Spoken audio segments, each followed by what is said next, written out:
Assalamu alaikum dear student, I hope so you all are doing well.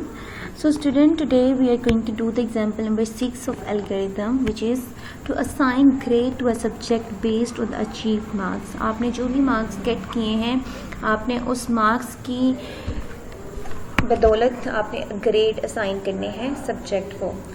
Student remember, different schools का अपना grading system होता है। कहीं पे 80% पे आपको A+ मिलता है और कहीं पे 90% पे आपको A+ ग्रेड मिलता है। तो यहाँ पर आपने सबसे पहले हम अपने एल्गोरिथम को स्टार्ट करेंगे। स्टेप नंबर 2 में हम हमेशा यूज़र से इनपुट गेट करते हैं और जो इनपुट गेट करते हैं उसी नाम से मेमोरी में उसको स्टोर करवा देते हैं। तो हमने step number 2 input numbers, obtain marks and total marks, हमने क्योंकि हमें पता है कि परसेंटेज फाइंड करने के लिए हमें 2 चीज़ें पता होनी चाहिए। The first one is obtain marks, the second one is total marks. अगर हमें ऑब्टेन मार्क्स का नहीं पता तो हम परसेंटेज फाइंड नहीं कर सकते। अगर हमें टोटल मार्क्स का नहीं पता तो तब भी हम परसेंटेज फाइंड नहीं कर सकते। Step number 3, set percentage to obtain marks divided by total marks multiply by 100। यानी स्टेप नंबर 3 में हमने परसेंटेज का फार्मूला अप्लाई किया है जो कि obtained marks divided by total marks multiply by 100 के इक्वल होता है। और मेमोरी में हमारी जो भी यहाँ पर वैल्यूज आएंगी वो परसेंटेज के नाम से जाके सेव हो जाएंगी। Step number 4 is if percentage greater than 80 set grade two A+। अब देखिए यहाँ पर सबसे पहले इफ़ एल्स की कंडीशन यूज़ होगी, क्योंकि अगर हमने पढ़ा था कि जहाँ पे भी हमें कोई कंडीशनल स्टेटमेंट से वास्ता पड़ता है, जहाँ पे ट्रू या फॉल्स की फॉर्म में या जहाँ पे मोर देन वन आंसर हो सकते हैं, तो हम इफ़ एल्स की कंडीशन यूज़ करते हैं एल्गोरिथम में।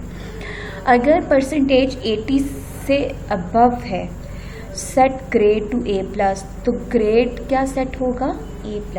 एल्स अगर ऐसा नहीं होता, स्टूडेंट के 80% से ज़्यादा मार्क्स नहीं हैं, 80% से बिलो है, तो तब क्या होगा? Else if percentage greater than 70 set grade two A। अगर परसेंटेज 70 से ग्रेटर है तो ग्रेड क्या होगा?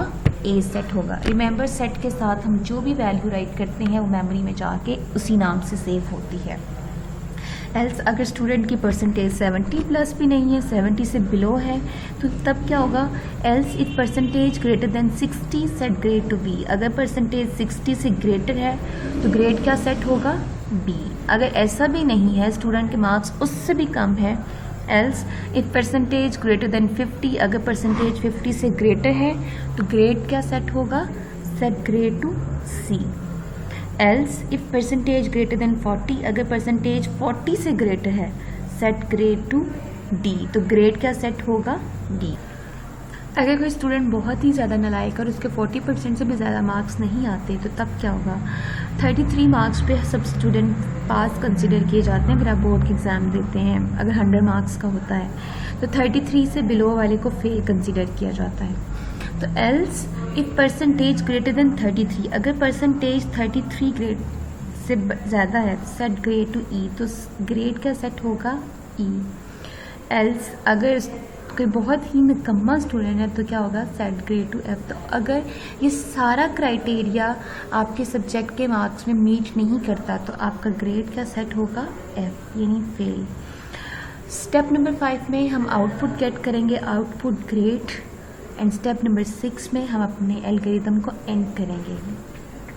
आई होप तो स्टूडेंट आपको एग्जाम्पल क्लियर होगी। नेक्स्ट एग्जाम्पल में मूव करते हैं। Next example is to find the interest on an amount. किसी भी रकम के ऊपर आपने उसका इंटरेस्ट रेट यानी सूद की शरह को फाइंड करना है कि कितनी अमाउंट पे कितना सूद होता है। स्टेप नंबर 1 क्या है? हम स्टार्ट करेंगे। स्टेप नंबर 2 में इनपुट नंबर्स में हम क्या लेंगे? अमाउंट। पहले तो हमें अमाउंट पता होनी चाहिए कितनी अमाउंट है, देन रेट के कितना रेट चल रहा है उसका, और ईयर्स और कितने साल की बात कर रहे हैं। तो set plain interest to, plain interest का फार्मूला क्या है? Plain interest equal amount multiply by rate divided by 100। यानी जो भी अमाउंट होगी उसको हम रेट के साथ मल्टीप्लाई करके 100 से डिवाइड कर देंगे, या जो भी रेट की वैल्यू होगी उसको आप 100 से डिवाइड करोगे और जो आंसर आएगा उसको अमाउंट के साथ multiply, then multiply by years. यानी जितने सालों का आप पता कर रहे हैं तो आप उतने ईयर्स यहाँ पे राइट करके उसको मल्टीप्लाई कर देंगे। स्टेप नंबर 4 में हम आउटपुट अपनी शो करवा देंगे प्लेन इंटरेस्ट, और हमारा स्टेप नंबर 5 में एल्गोरिथम लास्ट हो जाएगा। सो स्टूडेंट, अब हम एग्जाम्पल नंबर 8 डिस्कस करेंगे। ये बहुत ही इजी एग्जाम्पल है, सोल्यूशन आपके पास ऑलरेडी बुक के ऊपर गिवन है, और आप जब इसको पढ़ेंगे तो आपको क्लियर अंडरस्टैंडिंग हो जाएगी। To convert Celsius to Fahrenheit temperature and vice versa, यानी हमने सेल्सियस को फ़ारेनहाइट में कन्वर्ट करना है और फ़ारेनहाइट को हमने सेल्सियस में कन्वर्ट करना है। रिमेंबर स्टूडेंट, सेल्सियस को फ़ारेनहाइट में कन्वर्ट करने का अपना फार्मूला होता है और फ़ारेनहाइट को सेल्सियस में कन्वर्ट करने का एक अपना फार्मूला होता है। दोनों ही टेम्परेचर की यानी दर्जा हरारत की टाइप्स होती हैं। सबसे पहले हम स्टेप नंबर 1 में अपने एल्गोरिथम को स्टार्ट करेंगे। स्टेप नंबर 2 में हम हमेशा यूज़र से इनपुट गेट करते हैं। तो अगर हमने फ़ारेनहाइट में कन्वर्ट करना है सेल्सियस को, तो हम पहले सेल्सियस टेम्परेचर का हमें पता होना चाहिए। देन स्टेप नंबर 3 में हम फार्मूला लगाएंगे सेट फ़ारेनहाइट टू, यहाँ पे 2 से मुराद equal Celsius multiply by 9 divide by 5 plus 32। Remember student, ये फार्मूला है सेल्सियस को फ़ारेनहाइट में कन्वर्ट करने का। यानी आपने कोई भी टेम्परेचर है सेल्सियस को फ़ारेनहाइट में कन्वर्ट करना है तो आप ये फार्मूला यूज़ करेंगे। अब यहाँ पे हमें सेल्सियस टेम्परेचर का पता होगा तो ही हम फ़ारेनहाइट में इसको कन्वर्ट कर सकेंगे। यहाँ पे आपके पास फॉर एग्जांपल सेल्सियस टेम्परेचर है 23 डिग्री, तो आप उसको 9 से मल्टीप्लाई करोगे, फिर हम उसको डिवाइड कर देंगे जो भी आंसर आएगा 5 से, और फिर जो टोटल इसका आंसर आएगा उसमें हम 32 ऐड कर देंगे। स्टेप नंबर 4 आउटपुट फ़ारेनहाइट, हम अपनी आउटपुट शो करवा देंगे फ़ारेनहाइट। स्टेप नंबर 5 में उसने हमें 2 चीज़ें पूछी थी कि हमने सेल्सियस को फ़ारेनहाइट और फ़ारेनहाइट को सेल्सियस में डी कन्वर्ट करना है। अब अगर हमने फ़ारेनहाइट को सेल्सियस में कन्वर्ट करना है तो हमें फ़ारेनहाइट टेम्परेचर के बारे में आइडिया होना चाहिए कि कितना टेम्परेचर है। स्टेप नंबर 5 में input numbers Fahrenheit.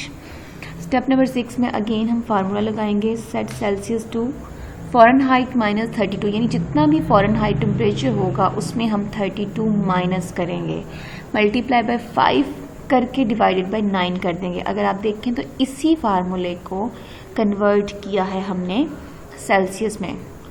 Next step number 7 में हम आउटपुट सेल्सियस, और स्टेप नंबर 8 में आपका एल्गोरिथम लास्ट हो जाएगा, एंड कर जाएगा।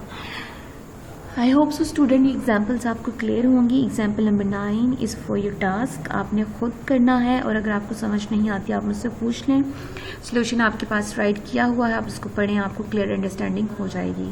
एंड काइंडली अपने ड्यूरिंग लेक्चर टाइम में मुझे अपना टास्क भेज दें, और उसमें जो भी आपने क्यूरी है आपको तो आप कंसल्ट कर लें। Just take care of yourself. Allah हाफिज़।